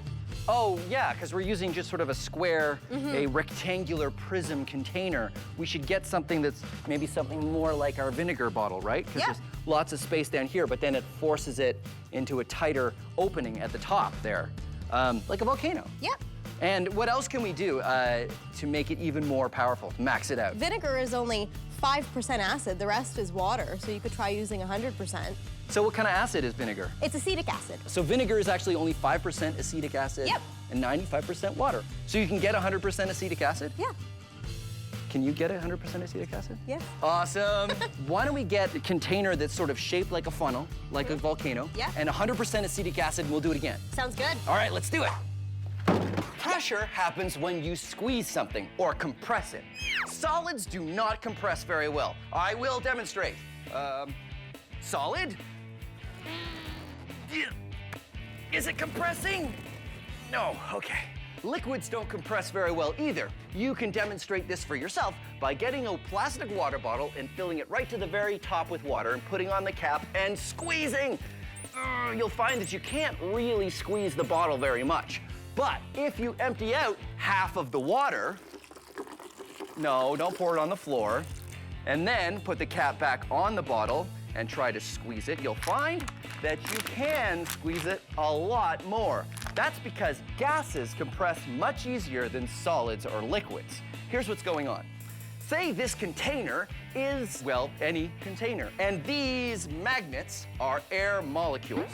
Now I'm gonna put the magnets in pole to pole so they repel each other and wanna stay a certain distance apart, just like air molecules do. There we go, a container at normal gas pressure. Now watch what happens when I add more gas molecules. They start to get squeezed together. And if I add more, the amount of space that each one gets is less and less. Now this container is under a lot of pressure. These molecules really want to escape through the top of the container, but they can't because I'm holding them down. If I took something like this plunger and I pushed them down even more, now they're really under pressure. They want to get out, but they can't because I'm holding them in. Now watch what happens when I let them go. They all pop out the top, and the container has returned to normal gas pressure. That's what happens when we put gas in a container like this one. These containers that hold compressed gas are made out of solid steel because you need something really strong or it might explode if you put too much gas pressure in it. That's why these are only filled up by professionals who know exactly how much pressure it can take. That is the power of pressure. Our maxed out Mousetrap boat isn't the only way to give a boat propulsion. Let's look at another way using a balloon. Let's make a balloon-powered boat. All you need for that is something to be your boat and a balloon. Then you attach them together. Actually, the best way to do it is use a straw and attach the balloon to the straw using an elastic band. And then you attach it to your boat using more elastic bands, just like this. I've put a nice tape top on the boat to make it look awesome. And I also put a little bit of a riser here using just anything plastic to keep the straw nice and straight, because the question is, will our balloon-powered boat work better if it's pushing in the air or if it's pushing in the water? Well, let's do a science experiment and find out. First version, in the air.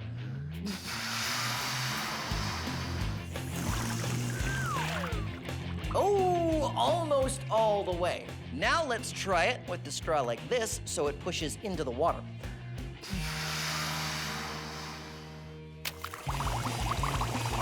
Whoa! Works so much better. Why? Because water is denser than air. The air coming out of the straw has to push against something to make the boat move. Water has more mass than air, so pushing against water has a better result. Now, let's max it out. This is an air compressor. Well, actually, that is the air compressor. You see, the engine here pushes air into this tank, which works sort of like the balloon. And then it goes out this long hose, which sort of works like a straw. So let's make a maxed out air-powered boat. Ready?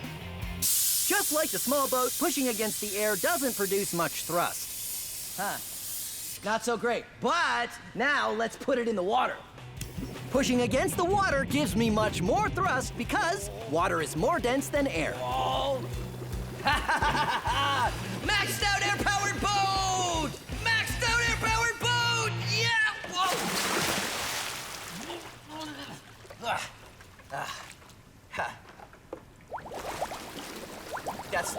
That's not me. Better sandcastles in 80 seconds. Building sandcastles is fun, but you can't use dry sand because it doesn't stay up very well. You have to use wet sand. But even if you use wet sand, it doesn't hold a lot of weight. But if you use sand with the power of science, it does hold the weight. Dry sand, wet sand, science sand. Here's what's going on. Say these ping pong balls are grains of sand. When they're dry, they don't hold together very well. That's why you can't build a sandcastle out of dry sand. But if you get the sand wet a little bit, the grains of sand will hold together a little better because of the surface tension of the water. That's why it's easier to build a sandcastle with wet sand. But they still won't hold much weight. But if you add something that creates even more friction between the grains of sand, like say this sandpaper, it will hold the weight. So here's what you do. Take window screen and cut it into circles. Make sure you get an adult's permission first, okay? Deal? Put in a layer of sand, pack it down, and put in a circle of window screen. And a layer of sand, pack it down, circle of window screen. Then, you guessed it, layer of sand, pack it down, circle of window screen. The window screens are gonna add more friction between the grains of sand and will make your sandcastle strong. Strong with the power of science. And then, you can put lots of weight on it. And there you go. Sand with the power of science. Ha ha! Okay, I had to max it out. Let's see how strong science sand really is. Huh? Ha ha ha ha! Science! Our pasta bridge was going to take a long time to build out of individual pieces. So we have a new plan. Hey, Michaela. Hey, Phil. How you doing? I'm great. How are you? Good. This is Michaela. She's an undergrad in industrial engineering, right? I am. And you and Kyle have a new plan for how we can build our pasta bridge that's not gonna look like this. Oh, man. This is the best that Kyle and I could do with 20 minutes. Okay, well, I have better. Good, I'm glad. How are we gonna do it? So, instead of that, we're gonna try something like this. Oh, okay. This is sort of like a giant burrito kind of thing, right? Yep, But we're going to build the bridge out of this. exactly. We're gonna make it longer, though? Yep, we're gonna make it 8 feet long. We have this long pole, right? Yep. And we have sheets of this pasta. We're gonna put them on the diagonal, Okay. and we're gonna roll it, but we're gonna start from this corner, and we're gonna keep rolling. And don't All forget right? to add water. And we gotta add water. I'll add the 'cause- water. Okay. Adding water, just like this? Yep. It helps the pasta to stick together. So as we're rolling, we're rolling, we're rolling. We're gonna keep doing this with a bunch more sheets so that it gets really, really long, like 8 feet long. And when we're finally done rolling, we gotta spray it with some varnish. Yep. and so it all holds together. Great, and then it's gonna be about this thing. Yeah. When we're finished with it. Exactly. This is going to be one of the parts of the deck of our bridge. Great, so each one of these large pieces is gonna be like one single strand of pasta, and the little bridge would be. Yeah. We need a lot of these. A lot. A lot. Yeah. Still, it's a lot faster than doing it piece by piece with just the spaghetti. Oh. Every time I hold it up, you make that noise. Oh. Oh. Oh. Awesome. Our hover disc worked well. So well that we decided to build another. If we have 2 hover discs, then we can race them using different kinds of friction to push them along. Something that has low friction, like a dust mop, and something that has higher friction, like a pole with rubber balls at the end. Rubber has great friction. That's why we make car tires and the treads of our shoes out of rubber.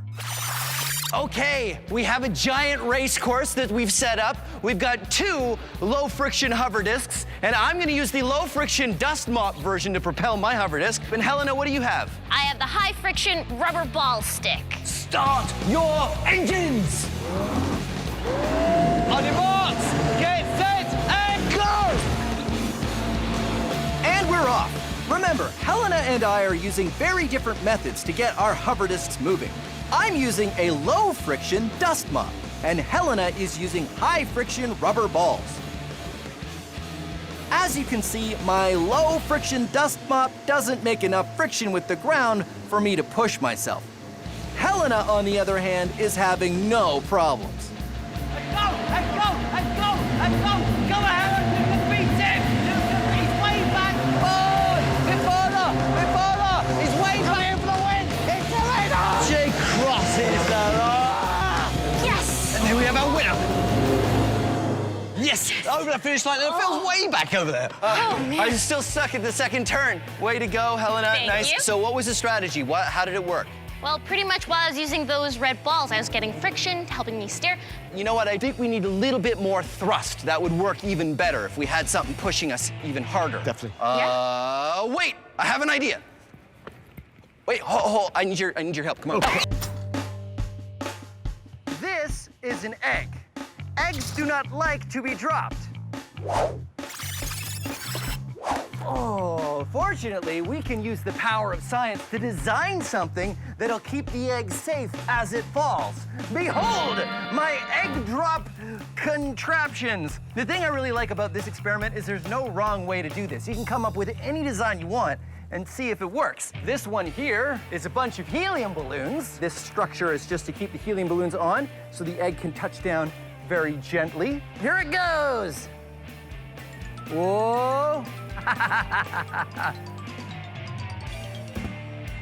And the egg is unharmed, miraculously sound. That one worked really well. Success. This is a giant helium balloon that I think will work pretty much the same way, because I think this balloon will drop just slowly enough that the egg can actually just touch and nothing will happen.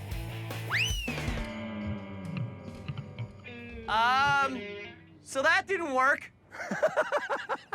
And then there's this one, which has no slowing at all. It's all designed to just absorb the impact. And the idea is that the cone will crumple and absorb the force when it hits the bottom. Oh, no! Oh, no. I think it would have worked if it hadn't turned in the air, but it did, and, well, I guess the egg is completely broken. So I'd call that one a fail. This one is the parachute. You see the egg has been nestled into this foam container, and this is a parachute that will hopefully slow the egg down. Woo! Uh-oh. Whoa. Over, good. And that one seemed to work well. Yep, the egg is totally fine. The parachute worked.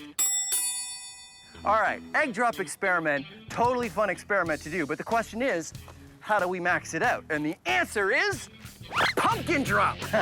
Same thing, except with a pumpkin instead of an egg. Come on. Okay. All right, pumpkin drop with everything attached all at once. Okay, here we go. Ready? 1, 2, 3. So what we've learned from this is the heavier something is, the more force is acting on it from gravity, which means the harder it is to slow down when it's falling. Okay, fair enough. You win this one, Gravity, but I'll beat you next time. I'm gonna get a broom. Our maxed out rocket worked great. Now to make it look more like a rocket. So we have a mesh bag here to put the antacid in. Right. And we have some paper clips attached to it. And what are the paper clips for? Well, Phil, we have a magnet. Ah. And so the magnet sticks to the paper clip. And so that's what we have here. You see, the bag is full of the antacid tablets, which we put through the mouth of the bottle, and the magnet is holding the paper clips on the other side of the plastic, so we can sort of move it along. So we can start with the bag over here where the water's down there, but now we attach the launcher like so. All this effort is to keep the reaction from happening until the bottle's on the launcher and we're ready to go.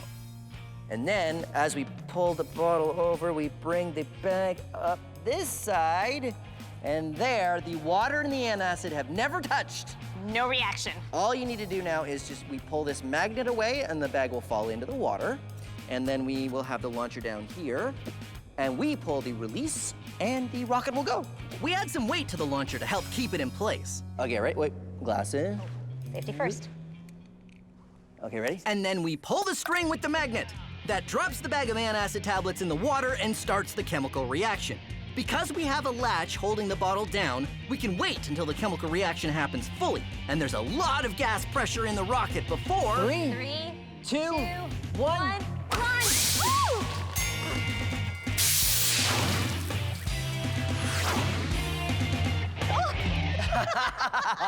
That worked. Yeah, it hit the ceiling. I think we need to do this outside. Yeah, I think we definitely have to do it outside. All right, totally great. Weird. Anyway, I was saying we should put 3 or 4 of them. 3, 2, 1, go! There it is. Yeah! We tried it outside and it worked great. The only thing left was to max it out even more. So, larger chamber? Yep, more antacid. More antacid, more air, more water. Absolutely. Bigger rocket. Okay, so you know what? I know how to splice 2 bottles together, and we can increase the size of the chamber.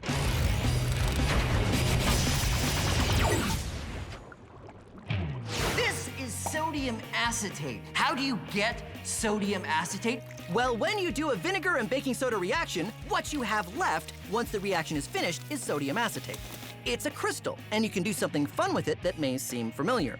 You make a supersaturated solution of sodium acetate by heating water and dissolving as much as you can, and then when it cools, you can get the crystals to reform. Now, if you did this with sugar, you could make a sugar pop, which we've done before. If you do it with salt, you could make a salt pop, which is less appealing. And if you do it with sodium acetate, you can do this. Just like with the sugar pop, all it needs is a seed crystal to get the crystals to reform. But unlike sugar, which takes a few days, sodium acetate recrystallizes right before your eyes. Because we heated the water, it allowed more crystals to dissolve in it. Ooh. But then it cooled down afterward. There's more crystals sitting around in this water than there should be at this temperature. They want to turn back into crystals, and all they need is something to start them going. I've colored this one green because, I don't know, science. Maybe it'll look cool. A tiny crystal on the end of the stick is all we need to start the reaction happening. Whoa! Wow. And there you go, sodium acetate. That one wasn't done yet. Nothing like a fizzy glass of water. And now there are ways for you to carbonate water at home with something like this, the Science Max Carbonation Station. You have a bottle of compressed carbon dioxide gas that's hooked up. You take a bottle of tap water, attach it, and carbonate it. Voila! Carbonated water. But this is Science Max. Why just carbonate water? Let's carbonate everything! Let's carbonate pickle juice.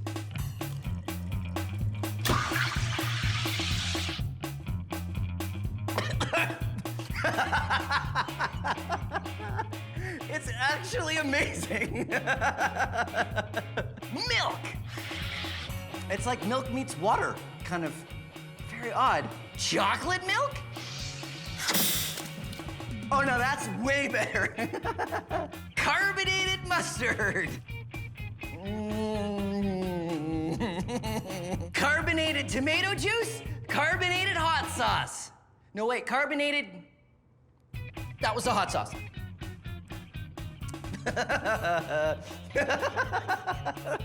No. Carbonated clam chowder. Oh, there you go. Carbonation. Not just for water anymore. It is definitely not for clam chowder. No, that's just a big bowl of no. Never again. This is our control pumpkin. A control in science means a version you don't experiment on, so you can compare the results of your experiment. So this is what a pumpkin does when dropped with nothing to cushion the fall.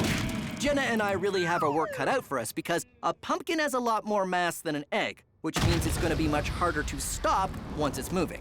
So now all we have to do is come up with a couple ideas to stop that from happening. All right, let's do it. Science. Yeah.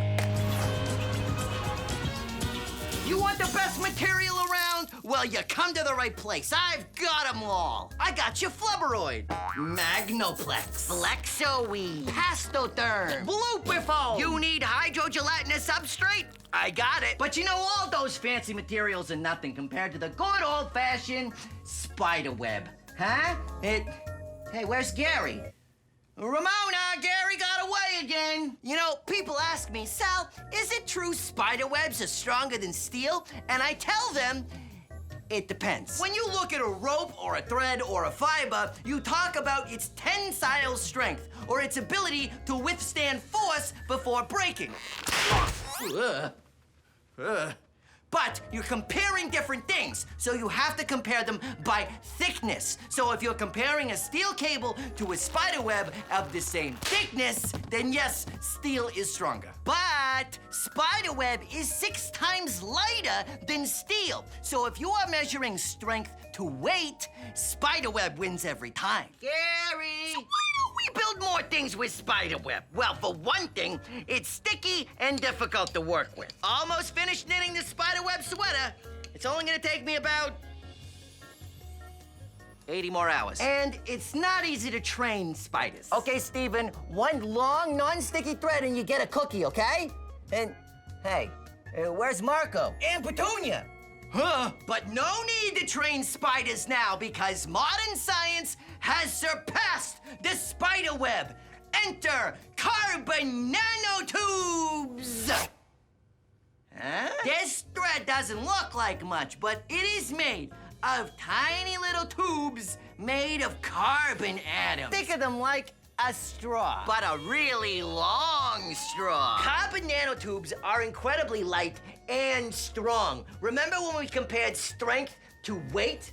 Well, steel is heavy. Spiderweb is about 6 times stronger by weight, and carbon nanotube is about 50 times stronger than that. That's so great. So why aren't we making everything out of carbon nanotubes? I'm gonna knit a carbon nanotube sweater. Well, first we have to make them cheaply enough to be affordable. There you go. One carbon nanotube sweater.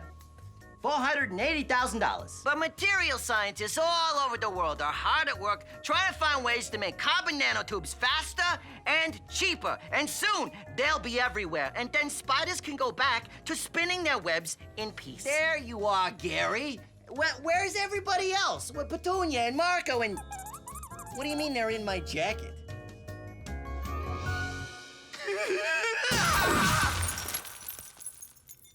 This is a pendulum.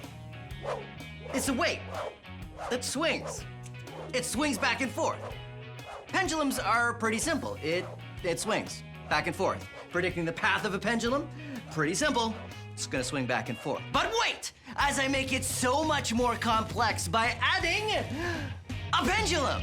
Now I've got a pendulum down here, and that one swings back and forth, and I've got a pendulum up here that swings back and forth. What will happen to this part of the pendulum when I let it go? Can you predict? Let's find out. This is a double pendulum, and predicting the path of a double pendulum is really difficult. It's still simple physics, but because there's a moving part attached to a moving part, it makes it way more complex. So, the question is, can we max it out even more? Of course we can. These are chaos pendulums. This one's a lever, and it's got another lever on the end. Whoa, and this one here is a perfectly balanced lever, and it's got a pendulum on either side. Whoa. Scientists and engineers have always said that the more moving parts something has, the more complex they are. Science. I'm an acid, and I'm a base, and we are enemies. Whoa. Well, we're not really enemies. Yeah, that's true. It's all about how we react chemically. You see, as an acid, I really want to give protons away. Protons? Who needs your protons? Get your protons here. Protons, I got more than I want. I don't need them anymore. And bases, we need protons. We'll do anything to get them. Protons, you can protons away. I'll take some protons. You think that when you get these two together, you'd have some pretty great chemistry. But the truth is, when they're together, they often don't react. Whoa. That is until water gets involved. Once you have water, acids and bases react. Whoa. Here, take some protons. All your bases belong to us. Here you go. Take some protons. I don't need more. I want more. I want more protons. Here. Water is a solvent, allowing the chemical reactions to take place. Depending on the strength of the acids and bases, that reaction can be mild. Would you like a proton? Oh, no, really. I could. Please take it. Oh, well, thank you. That's very generous. Have another. No, perhaps, maybe I will. Here's one. Okay, maybe just one. But if the acids and bases are strong, the chemical reaction can be really extreme. This is what's going on in the antacid tablet, and why, without water, nothing happens. Oh, water! Water! Come on! What'd you do? What? All right, let's build our catapult. The first step, take 4 pencils and stick your popsicle stick in between so you have 2 on the top and 2 on the bottom. And then use your elastic to go around and around and around. That's why I like building things with elastics, because it makes it very fast to tie things together, because once you go around and you have it nice and tight, you just pop it over the end and voila, it stays together. And that is how you start making your frame. Put more pencils on that side. And another popsicle stick on the other end, held on at the corners with more elastics. Then, take even more elastics and put them right around the middle until you get this.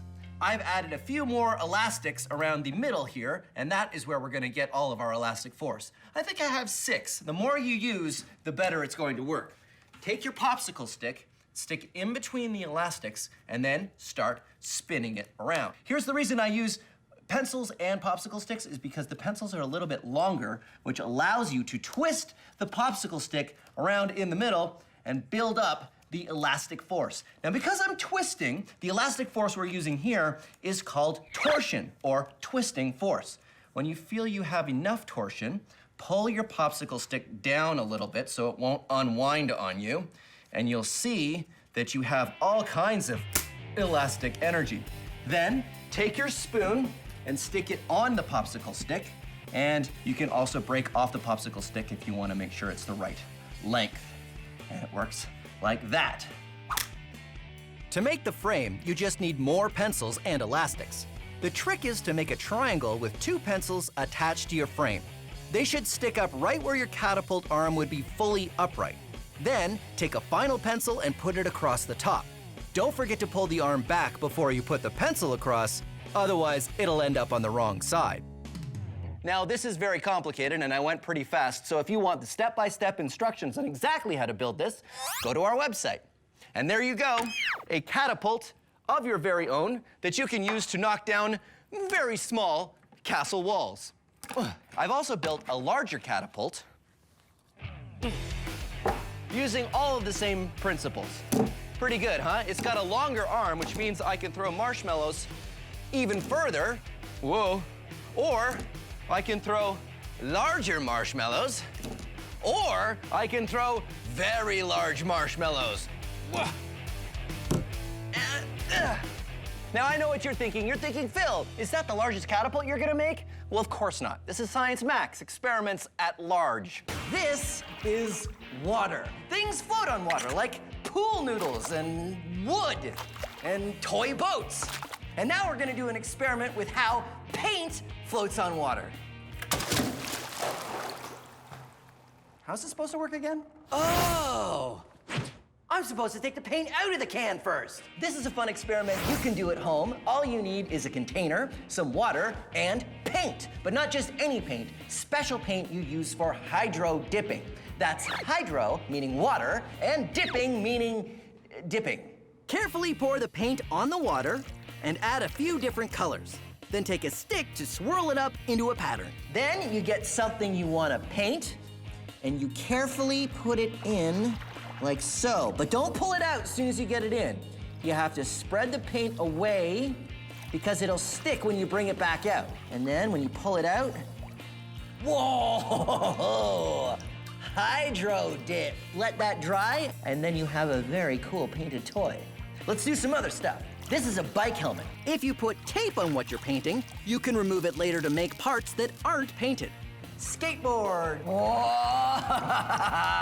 Oh, that's pretty cool. Now to max it out, hydro dip pants. Wearing the pants when you do this is super messy and not something you should try at home. But the results weren't bad. Science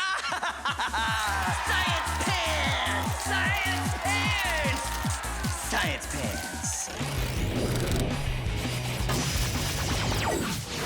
One of the ways you can experience the power of water is watching it wash away dirt. You can experiment with this yourself by making your own erosion table. To make your own, fill a plastic tub with sand and tilt it up. Cut a hole in the tub at the low end and put a hose with a trickle of water at the high end.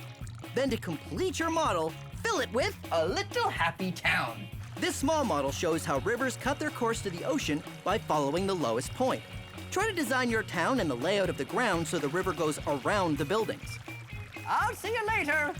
I'm gonna take a swim in the river now. There are lots of ways to experiment. Change the amount of water, or the steepness of the angle, Look at the soil, it's all getting eroded over here. or the way the town is laid out. Every time you do it, the river goes in a different direction.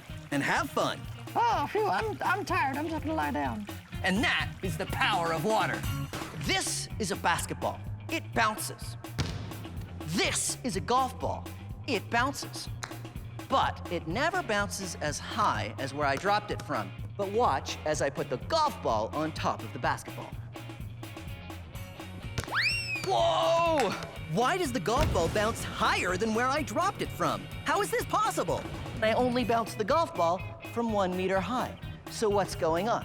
Well, as the basketball hits the ground, it compresses, storing the potential energy of its bounce, about to give that energy back as it bounces up again. But this energy works as a springboard for the golf ball. And since the golf ball has a lot less mass than the basketball, the upwards kinetic energy of the basketball is given to the golf ball. So, let's max it out. Ball, on a ball, on a ball. 3-ball bounce.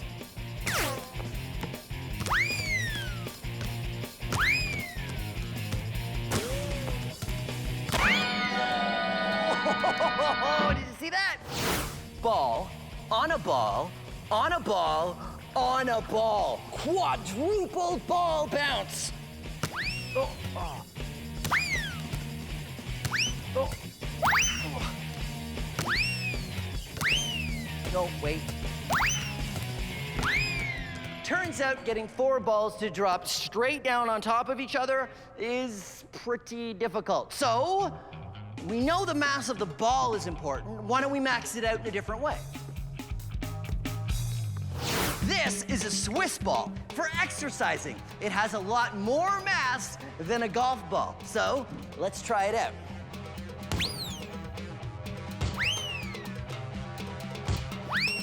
There you go. The transfer of energy between balls. A great way to lose golf balls.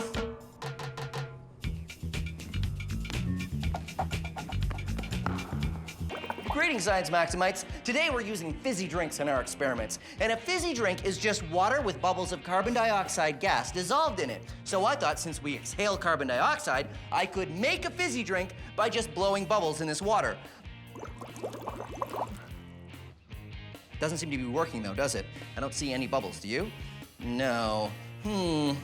Water does absorb carbon dioxide gas, but I don't have a fizzy drink. Weird. Time to check the book of science. Oh, in order to make bubbles, you have to have pressure. So... This is an air compressor. It takes air and compresses it, puts it under pressure. So...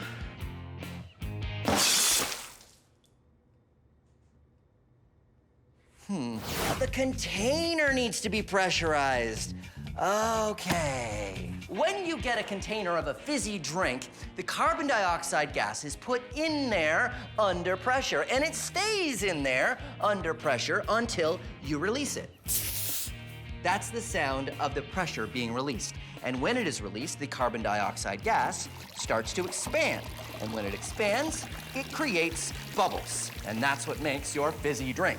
This process takes a while to run out, but eventually it will become flat. No more bubbles. But what if there was a way to release all of that carbonation all in one go? Well, there is. And for this experiment, all you need is your favorite brand of fizzy drink, Science Max brand Diet Science Cola, 100% science, 0 calories.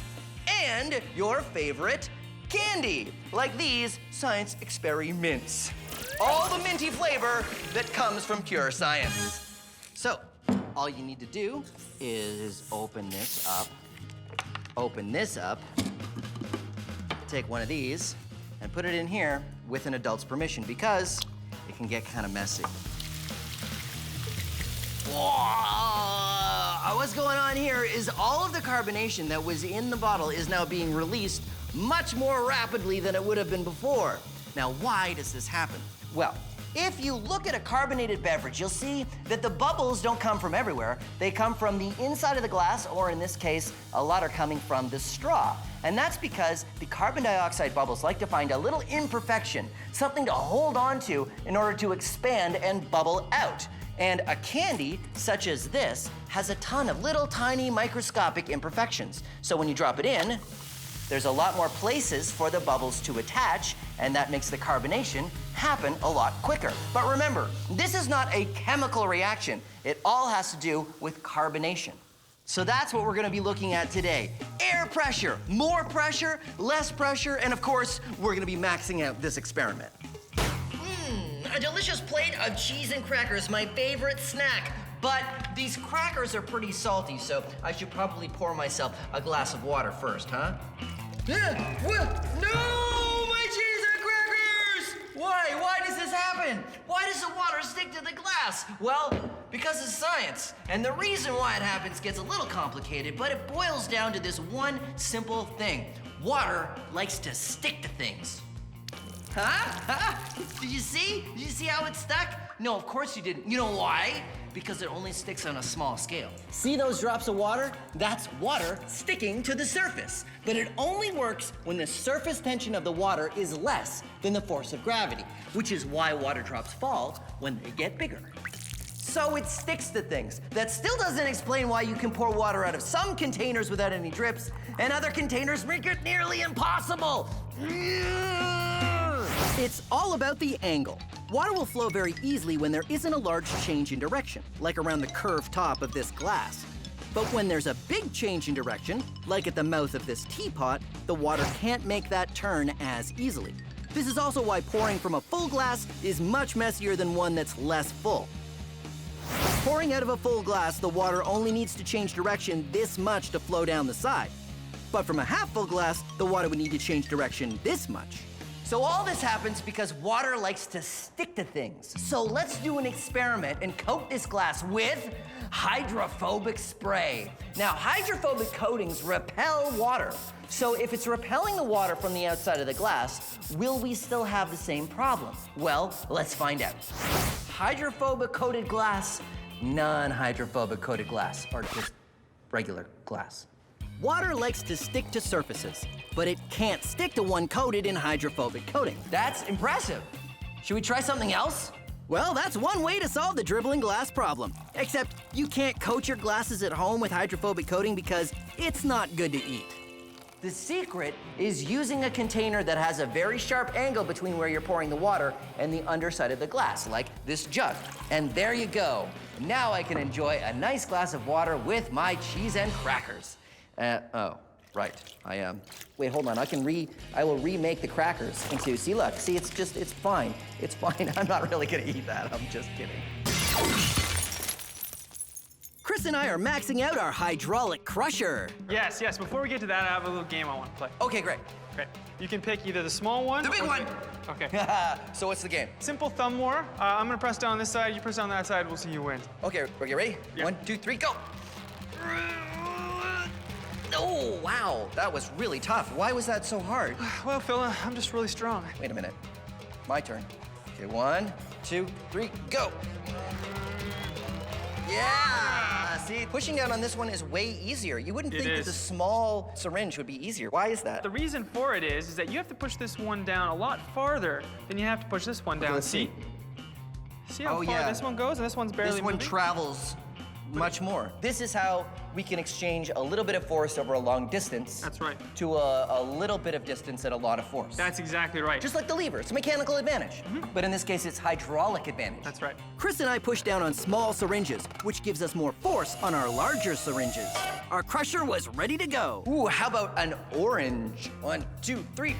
We squeeze down and... Then we tried a walnut. Are you allergic to nuts? I am not. 1, 2, 3. When we tried a golf ball, we reached the limit of what our plastic syringes and our hands could do. We need to come up with a stronger, more awesome crushing machine using hydraulics. That's right. I have some ideas. Okay, good. We can use metal. We can use metal. And we we can go bigger as well. Ew, this water is gross, but I'm gonna drink this water. Why? Well, because of science. No, but I'm not gonna drink the water like this. First, I'm gonna use the power of science to help me clean it. How? By using gravel. Gravel, yes, gravel. So, say I've got some dirty water, and there are particles floating in that water. Large particles, your rocks, your wood. These styrofoam bits will act as the large particles. You pour it into the gravel, and the large particles get filtered out. See? Nothing but clean, clean water. Yeah, I know what you're thinking, Phil, that's not really clean yet. That's because we haven't done step 2, sand. Sand? Yes, sand. Let's say that these plastic beads are small particles. That filters out the tinier stuff. There, huh? Clean, right? No, it's not very clean. So, we filter the water in the next step with charcoal. What? Charcoal? Yes, charcoal. Charcoal works just like gravel and sand, except on a microscopic scale. See, these bits are tiny particles you can't even see. The charcoal catches these like the sand and gravel caught the larger particles. This is called a gravel, sand, and charcoal filter. The gravel catches the big particles, the sand the smaller ones, and the charcoal the microscopic ones. These kinds of filters are used all over the world to clean drinking water. Delicious. Science.